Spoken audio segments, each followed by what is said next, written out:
and the fundamental discipline with broad applications. Okay.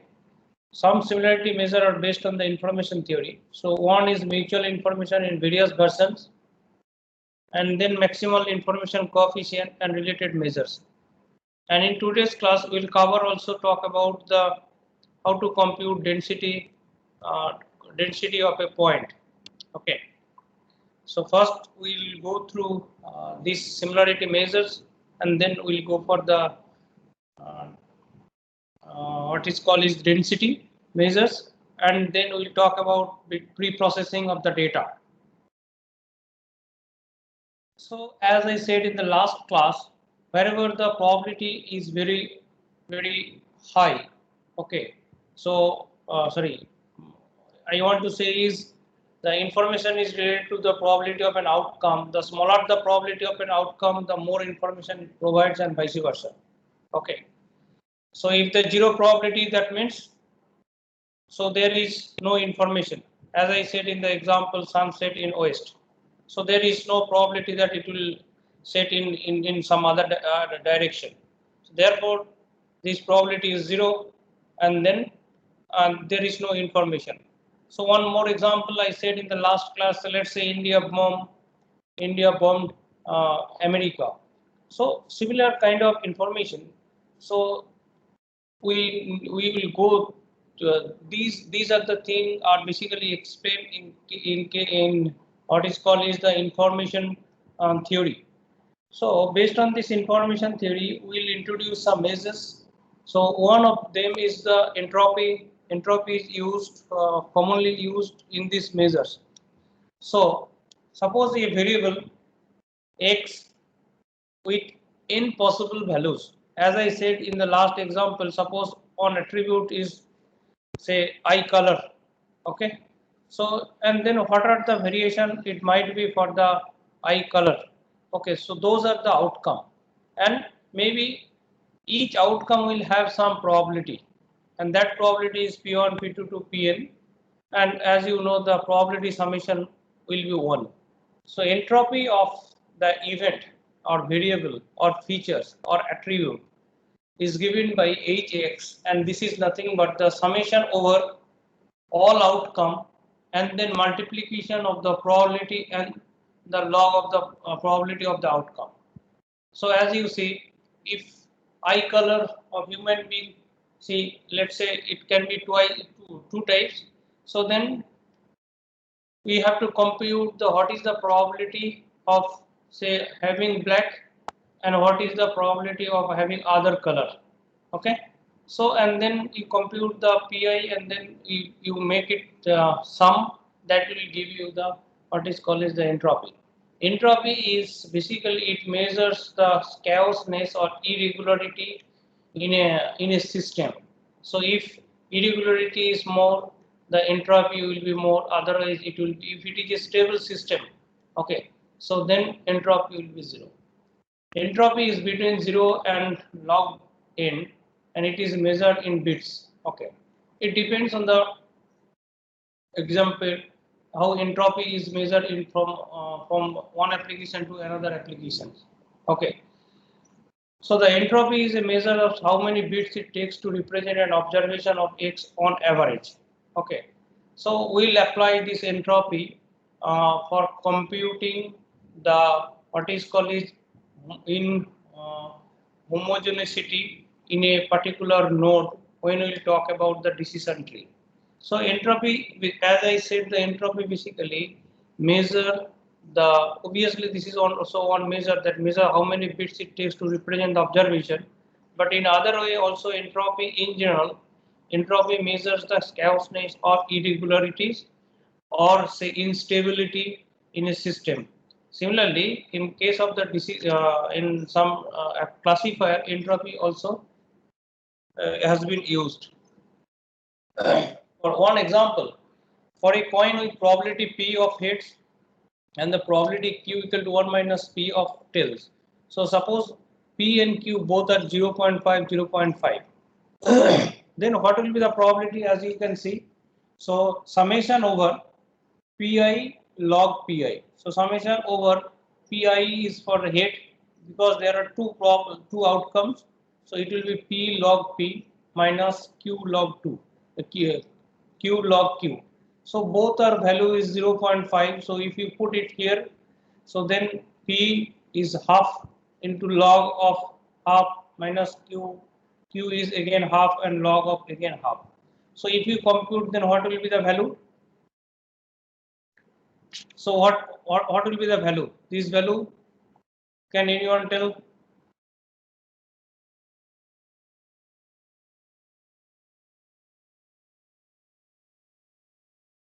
And if P equal to 1 and Q equal to 1, what will be the value?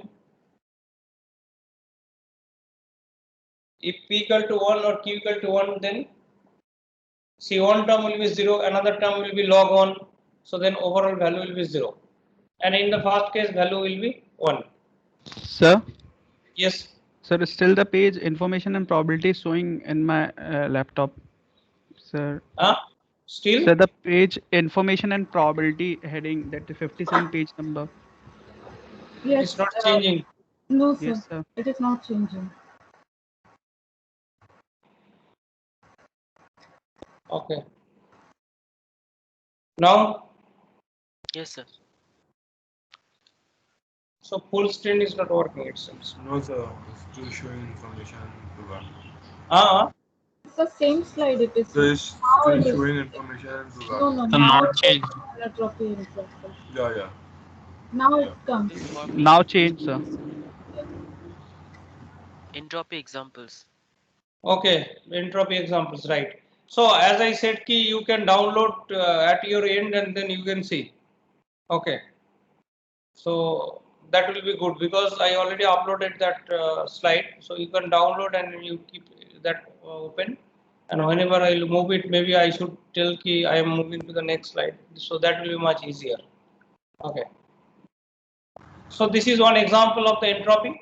Say, as I said, key for a coin with a probability P of heads and the probability of Q means tail is 1 minus P. And then if P and Q both are 0.5, then the what is called entropy will be 1.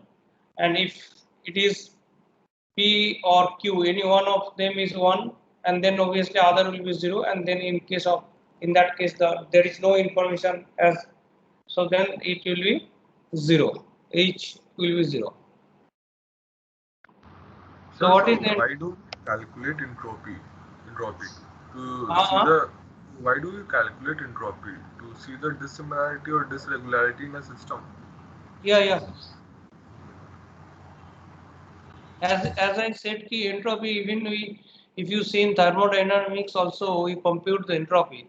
Entropy always gives the as you said, the stability or instability or say homogeneity or something wherever there is a kind of probability.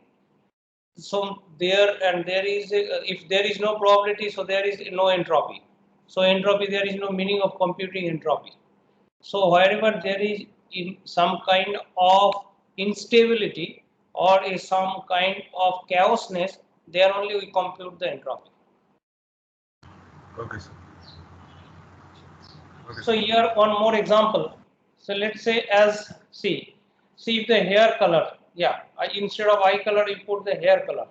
So then we can get the black, brown, fawn, red.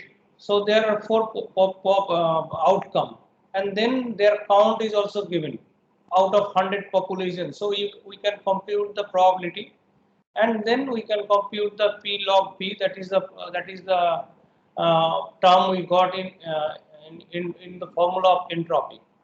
So if we compute the P log P and then make it sum, so then what will get it? You'll get the total entropy value is 1.154. So there is nothing called that entropy should be within 0 to 1. Okay. And then what will be the maximum entropy when all are equally probable? So then log 2, 5 will be the total maximum entropy.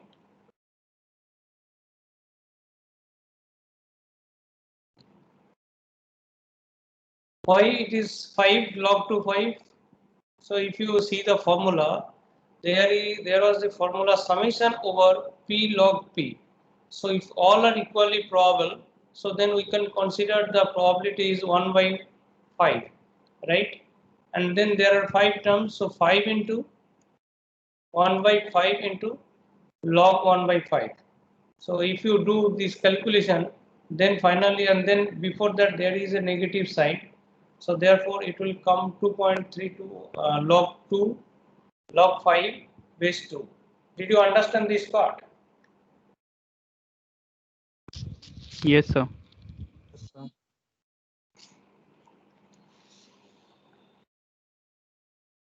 Okay, this part also will be covering later in when teaching decision tree.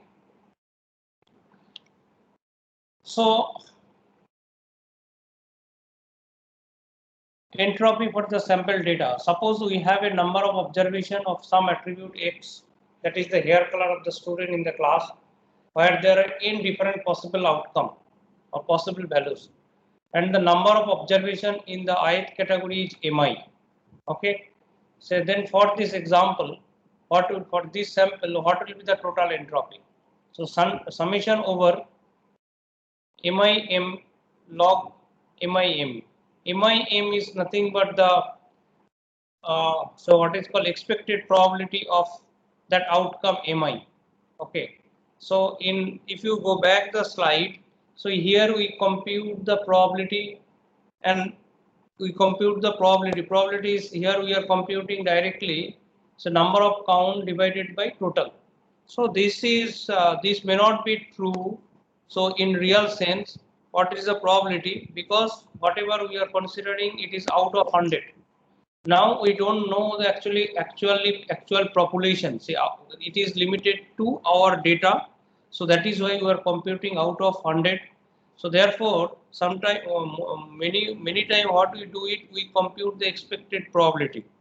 So therefore, here it is written within a sample. So in the earlier example, that is also a sample. Within an example, how do we compute the entropy? So entropy here is M is the total number of sample. In this earlier example, this is 100 and MI, but they are not saying this is the probability. Why they are not saying probability? So true probability will be something different, but this is within the sample they are computing probability. So this is something called the expected probability. For computing the expected or estimate the probability, not expected, estimate the probability. So this is a kind of estimation of the probability of the outcome MI. Because why estimation? Because we have only 100 data and from within 100 data we have to compute. So say let's say in a domain, so let's say we want to find the classification problem. So within whether the animals is mammal or non-mammal. Now what ideally we have a data set, but that data set is okay, but the data set does not include the all mammals or non-mammals on the earth. Okay, so therefore what we do it is if you can include the all mammals and non-mammals, so and then only if you compute the probability, so that will give you the correct probability value. So but what we do is if we have a sample, so let's say 100,000 or 1 million data, out of this 1 million data we compute the probability. So that probability is exactly not the same when we have the entire whole population. So therefore this probability is called the expected probability, and many times expected probability is computed like that. That is the number of appearance of the particular attributes in total out of the total sample, number of appearance of the particular value divided by the total number of sample available in the data set. So this is something called estimated. There are other ways. This is very easy way to estimate. So there are many other methods to estimate the right probability from the sample. So that is why it is saying the entropy for the sample data. So MI is nothing but what is MI? MI is the number of observation of some attribute set. So MI is that particular, say let's say in earlier example, that is the hair color is black. So how many people have the hair color black? So that value is MI, and M is nothing but the total population, let's say for 100. So that give you the MI by M, and then we compute this on, and then you have to do for the all outcomes. So there are 5 outcomes, so you do for the all 5 different values. So another term, related term, is something called mutual information. So this information is something like that when the other information you know and you want to know the some other information. So information one variable provides about the others. So it is something, mutual information is denoted by I of these two variable x and y is something, but something is like it is equal to the individual entropy of the, say, let's say age xi is nothing but the one variable and y is another variable. So individual entropy subtracted the common entropy of age. So now question is, how do you say, we know that how to compute hx and how to compute hy, but we know how to compute each xy. So this is something called joint entropy of x and y.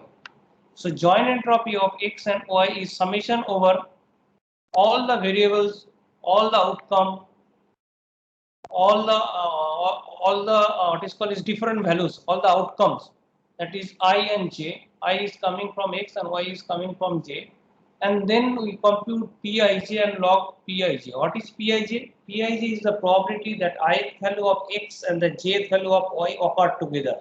Okay, as I said, we are computing the information, mutual information between two attributes. So two attributes, one attribute is eye color, another is, let's say, age, or maybe another is, let's say, another attribute we can say weight. Okay, so then what you do it, and then we make the weight into a what is called in categorical attributes, not like so we make a discrete attribute, not categorical attribute, discrete attribute. Instead of in general, it is a continuous attribute. Weight is a continuous attribute, and then we count the how many values the weight has, and similarly the how many value that eye color has, and then these values, say, let's say eye color is 5, and then weight we have categories 6. So then we have the summation over 5 values and summation over 6 value, and then we compute this value. As it is say for discrete value, you easily we can compute for, obviously it is very difficult for the what is called continuous value, how many beams you will make, how many so let's say weight start from, so let's say start from 0 to, let's say, weight say 150. So then how many, so we'll take the all values from starting from 0, 1, 2, even though you do that, so that also may be problem, because there may be, this is a continuous value. So therefore it is easy for the discrete variable, but it is difficult for the continuous variable. So that gives the that gives the mutual information. So here we go, some example of the mutual information. So mutual information example, let's say we have the two attributes. One is student status, another is the grade. So student status has the outcome grade, undergraduate student or graduate student, and grade there can be A, B, C. Now what we have to do, we have to compute the mutual information of the two attributes, that is student status and the grade. And we have some few more information. So out of the 100 students, 45 is undergraduate student, 55 is graduate student. Those 100 students also, they have the distribution of the grade. 35 student got A, 50 student got B, and 15 student got C. Now what can we also, because it is given means we can compute the probability here, and here is, please note that probability is like estimated probability, and then you compute this value. So we have now, if we add this value, then we will get the, so this is the what is called is entropy of the status, student status, and this is the entropy of the grade. Okay, now this is not sufficient, we need to know more, where both are appearing. When the students are undergraduate and they secured grade such, there are 5 students, and students, undergraduate student and grade D, those students are number is 30. Similarly, for the students, undergraduate student with C grade, there are 10 students, and so on. So once we got these values, then obviously we can compute the probability. So this is something called joint probability, and then what we do it, so we compute this value. Once we compute this value, then what is left over? So formula says you add the entropy of student status, you add the entropy of the grade, and then subtract the entropy. So therefore, mutual information of the student status state, you add this value plus 1.440 minus this value. So it will give the entropy, mutual information is 0.1624. Okay. So, in the Yeah. previous slide, the third table where the undergraduate and the the student status grade count was given. So that table will also be given, or we have to calculate it. The third table, student status grade count P and P log P. Third table should be given. Otherwise, how do you Should be figure given. out that jointly Yeah. appearing undergraduate and name? Okay. Okay. Actually, this table also no table will be, this three table will not be given at all. What will be given in if you talk Only about P log P. huh? Only P log P will be given for everything. You will be given only the data set. Okay. 100 student data set will be given. Otherwise, if it is a some small problem, short problem, then maybe these three table will be given.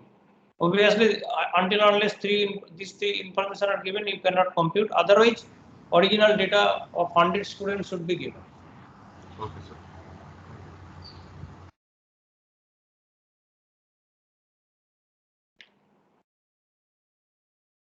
So this is also something called the maximal information coefficient. So that should be normalized by the minimum of xi and ni. Consider the possible bringing of the variable. How to make it what is called is what continuous value to discrete value.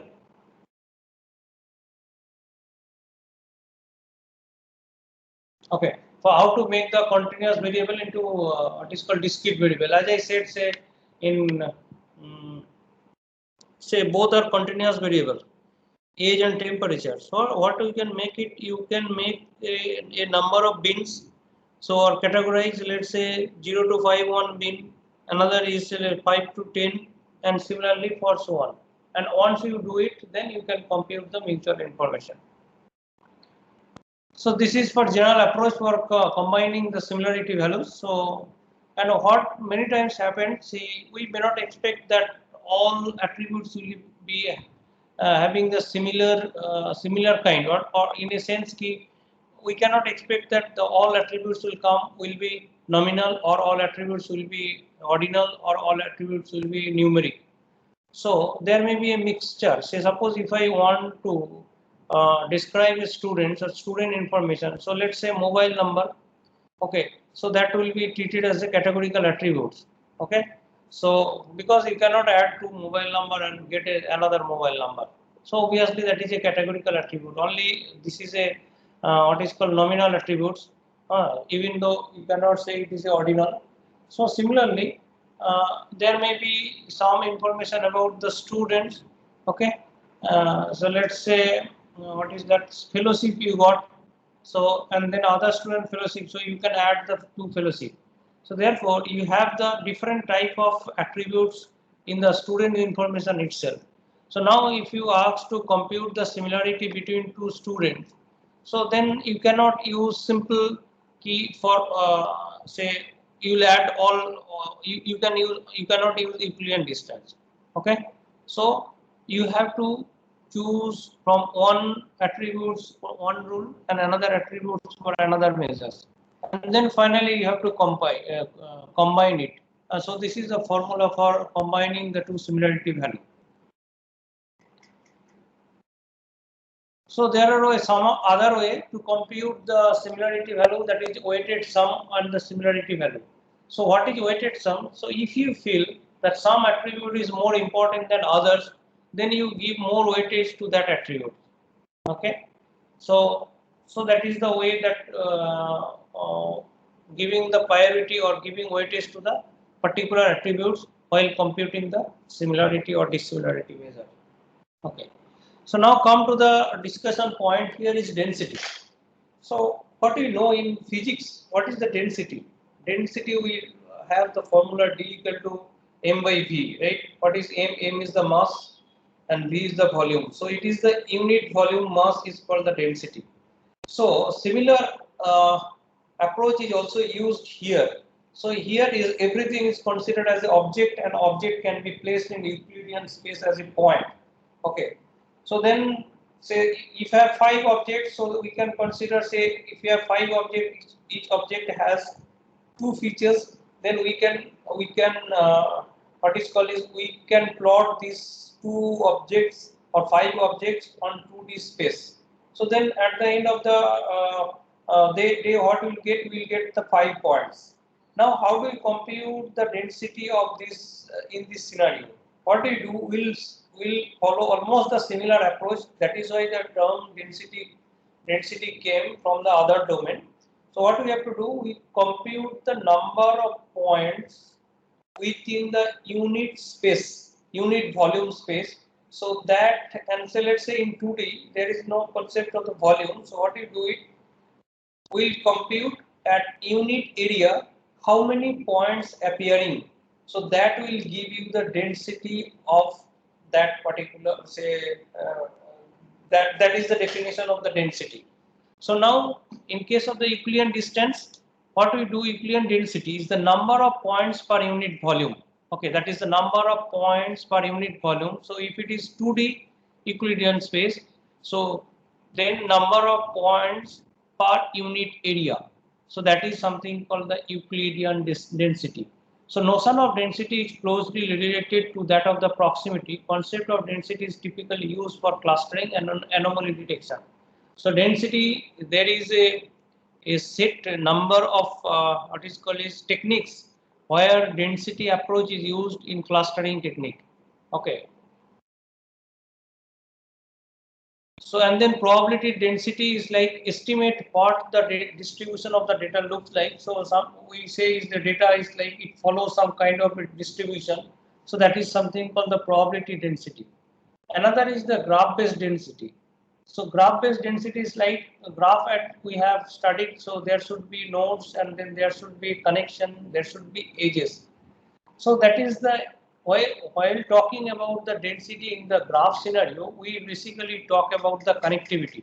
How many points are appearing in nearby points?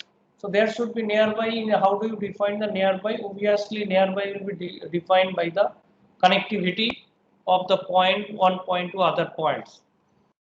So this is about density. So one example here is density grid-based approach. So how do you compute? The simplest approach is divide the region into a number of rectangular cells or equal volume and define the density as the number of points or number of points in the cell or number of points the cell content. So in the left side, let's say you have a 2D space, and then what you do it, so you divide the region into equal space and equally spaced line. Okay, so let's say 0 to 1 and 1 to 2. So you divide the axis x-axis. Similarly, you divide the y-axis. So therefore, whatever you will get it. So it is just nothing but a square, or if you go for the 3D, so that will be cube. If you go for the higher dimension, it will be hypercube. Now, what you see, you see the number of points. Okay, you see the number of points. Now you see the number of points appearing in a particular square, so that will be the density of that square. Okay, so similarly you take the average of this, then you will get the average density of the space. Okay, so these are the example here. So let's say how do you identify the particular square? So let's say for here, so how many points are there? So this is actually, if you start, this is 0, this is 0, so this will give you, so this will be how much? So this will be 3. So 3 and this will be 6, right? 0, 1, 2, 3, 4, 5, 6. So 0, 6. So 3, 6. So 3, 6 means, so 0, 1, 2, 3. 3, 6. So therefore, there are 27 points in this region. So similarly, these are the information about the how many points appear in corresponding block or corresponding square. And this is nothing but the, if you take the average, what is the value? This is let's say 1. So that what it indicate, the area is 1 square centimeters or 1 square unit.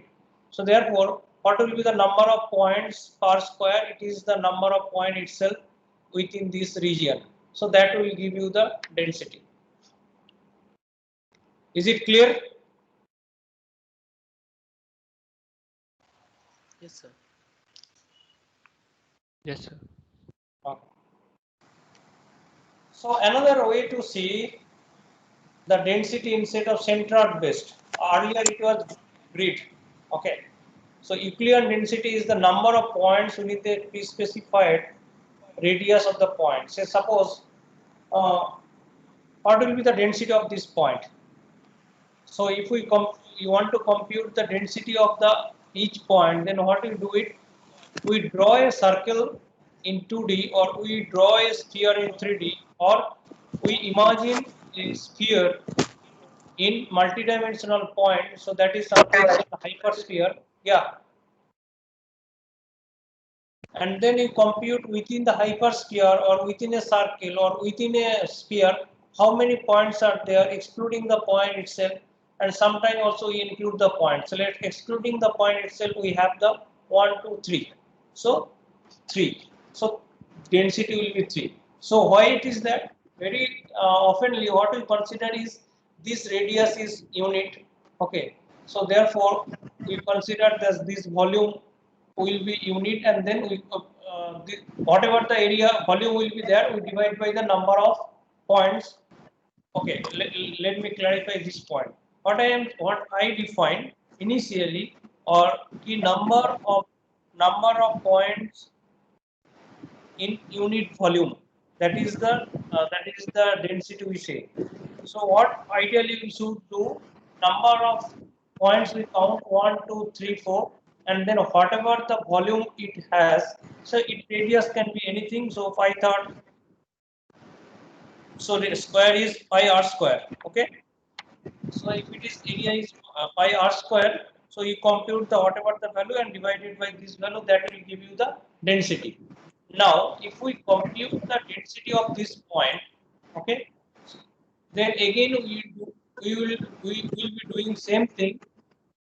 So within the radius, within the same radius, we compute the number of points and divide it by the area. But what ideally it is done, because for the all points denominator remains same, we don't compute the volume or area. So simply what we report only the number of points within the neighborhood region is called the density. Is it okay? Yes, sir. Yes, sir. Okay. So now we talk about something is called data pre-processing.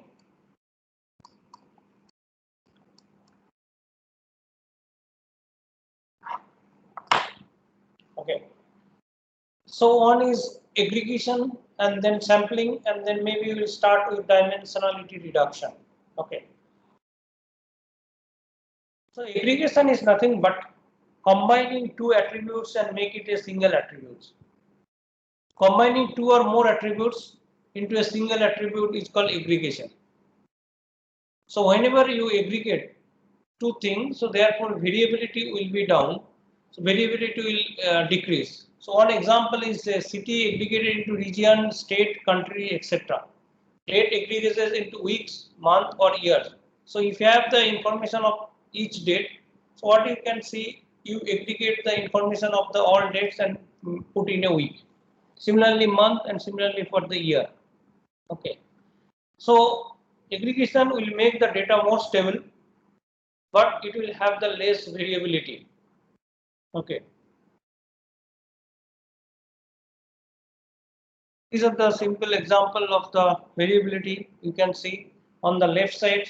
So if you take the what is called monthly precipitation in some place, so you can see on the left side. But wherever if you take the same figure but yearly you will get the different plot. Okay, so this is one example of aggregation. So now it is up to you how to aggregate the two attributes.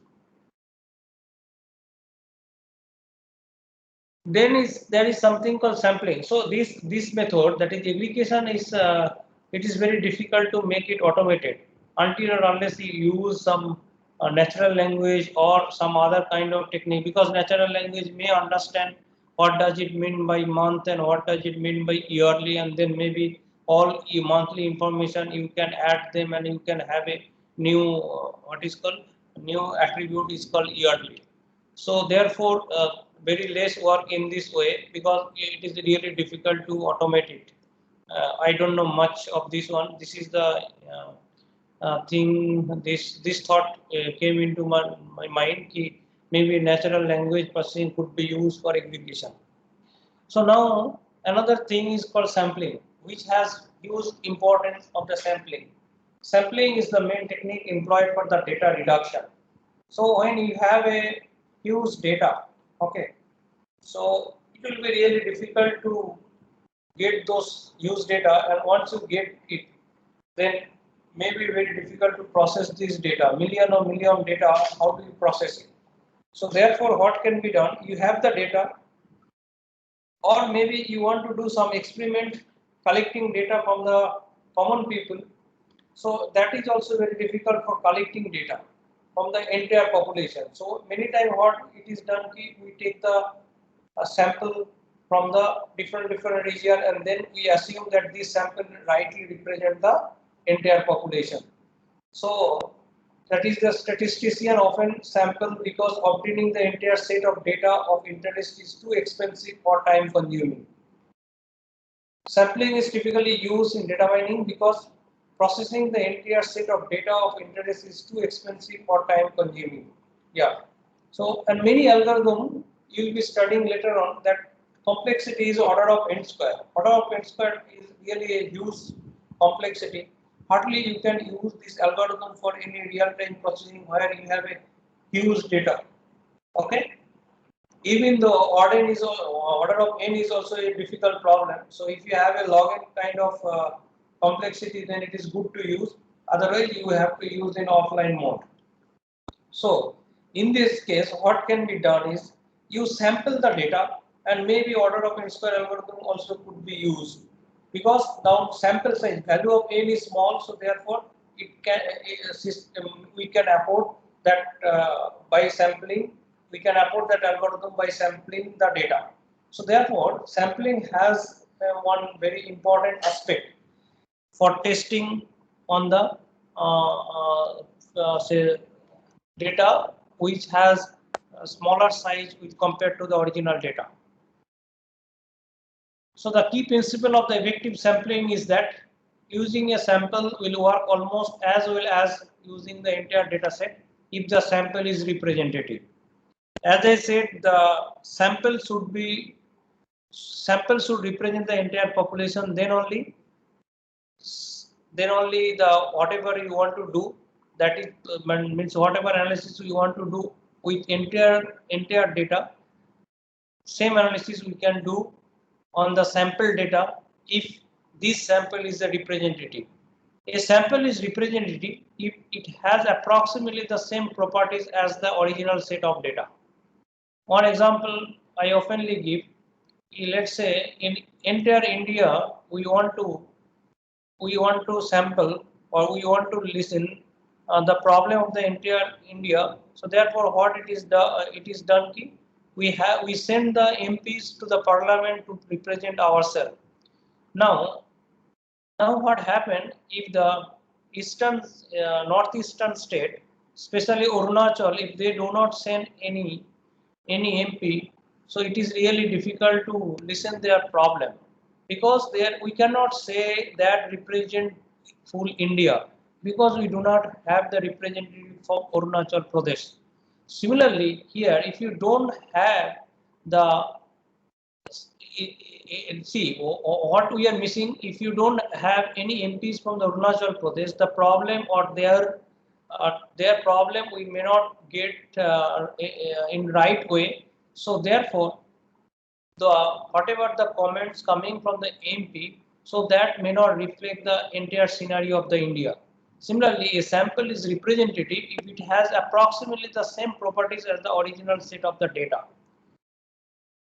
So whenever we do sampling, so we have to remember that, so samples should represent the entire population. So one example is here on the left side, you can see 8,000 points are there. If you take the 2,000 points out of the 8,000 points, still we can manage the what was the structure of the original figure.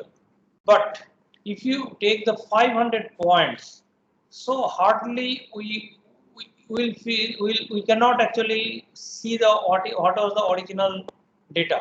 Similarly, for if we start analyzing something, if you reduce the size of the data, maybe we can reach our algorithm will converge very fast, but we'll have the wrong results because that sample does not contain the sample is not the representative of the entire data set.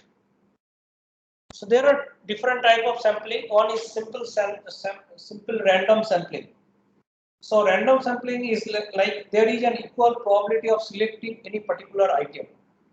So there are two types of random sampling. One is sampling without a replacement. Sampling without replacement, suppose you have 100 points, so you apply sampling without replacement. So once you pick the points here and then you remove the point from the original data. So therefore you have 99 points. Now you pick another points and always it has the equal probability. So you can pick another points. Okay. Now original sample has 98 points. Similarly, if you want to get the 10 samples, so you pick another points, so let's say 50. Now your original data has 97 points. So at the end of the day, what will happen? So number of points in the original data will be reduced and then we will get the sample. If you add these two, then we will get the original data. So that is the sampling without replacement. So another point is sampling with replacement, but random sampling with replacement. So whenever we pick a point from the original sample, we again assume that that point is again it is there in the original sample. In other way around, if I represent, so let's say out of the 100 points, if I pick a point, say let's say fortunately I get a point, that point number 98. So in my sample there is 1 point, but in the original sample there will remain 100 points. So in this time we are not picking, we are selecting the point, okay, and keeping the original point in the original data set. So that is something called sampling with replacement. So therefore, since it is sampling with replacement, it is very likely that next time when I pick 1 point, because all points will have equal probability of picking, so again we can pick the 98 points and we put into our sample. Even though in our sample has 2 points, but there is a repetition, there is a duplicate of the points. Okay. So in case of the sampling with replacement, there is a chance that in the sample size we will have the duplicate. So objects are not removed from the population as they are selected for the sample. In sampling with replacement, the same object can be picked up more than once. That is, I said that if I chance that there will be duplicate of points in the sample space. Now there is another example of sampling, but problem with random sampling is because the all problem are equally probable. So you can start picking the points randomly, and what may happen? Say suppose if you have a two type of objects, okay. So then one type of objects is very rare. Let's say there are 5 one type objects and 95 other type of object in total population of 100. So now each point is having equal problem. There is a high chance if you want to pick only 7 points, there is high chance you can miss the entire 5 points. In other categories points you can miss only the points which is coming from the one category. That sample point will be only from one category. So therefore random sampling, whenever data is very skewed or there is what is called is data imbalance. Data imbalance means, say some category you have the huge data, some category you have very small data. In that case, one should not use the random sampling. So what can be done is one should go for the stratified sampling. Okay, in stratified sampling, what it is done, the split the data into several partitions and then draw random samples. Say suppose what we can do it. So if you have a category, if you know that there are 5 categories, okay, so then or there are 2 categories, what do you do it? We split the data into 2 and then we use a random sample from each category. So let's say 95 and 5. We know the say there are 95 points. So out of the 95 point we use separately the random sampling and then another 5 we use the random sampling. And then now question is how many points you will pick it. So that maybe we can choose 5 points from the 5 from the first category, another 5 points from the first category if you want to pick total 10. But this is also another problem because from the second category we are choosing the entire population. That is also okay with some algorithm, but best way you take the what is called is the proportion. So if there are 95 points and there are 5 points, you take the equal proportion of the sample size and then you can pick them. So now here is example with the sample size. So let's say if we use the what is called is random sampling with replacement. So what happened? What sample size is necessary to get at least one object from each of the 10 equal size group? Okay. So there are 10 sample. Okay. So there are 10. So there are 10 sample. So there are 10 categories here. Now you start picking the points here. Okay. If you start picking the points, so if you take 10 points, this is I am talking about the random sampling. Okay. So if you take the 10 points here, so if you take what is called sample size is 20. Yeah, sample size is 20. Then the probability of picking point at least from one object from each of the 10 equal size will be 0.2. So now if keep on increasing, so what it is found that when the sample size will be 60%, then only will reach that at least 1 point is picked from the each of the 10 categories. So therefore this when sample size is reaching 60%, so then we'll get the almost at least 1 point from the each category. So therefore when we apply the random sampling, very often we pick the sample size is above 60. Okay.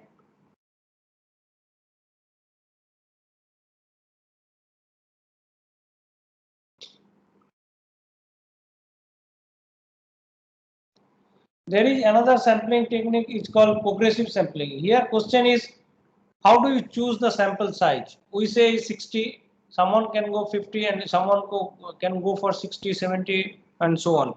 So how do you choose the sample size? So this is the solution for progressive sampling. In progressive sampling, you start with let's say only 5 points. And then you keep on adding the point into the sample size until it reaches the sufficient size of the data. So in what it is saying, you first pick the 5 points and then you pick more points until it reaches sufficient point. But how do you find the whether it is sufficient or not? So for that, what you have to do, so you are sampling with some purpose.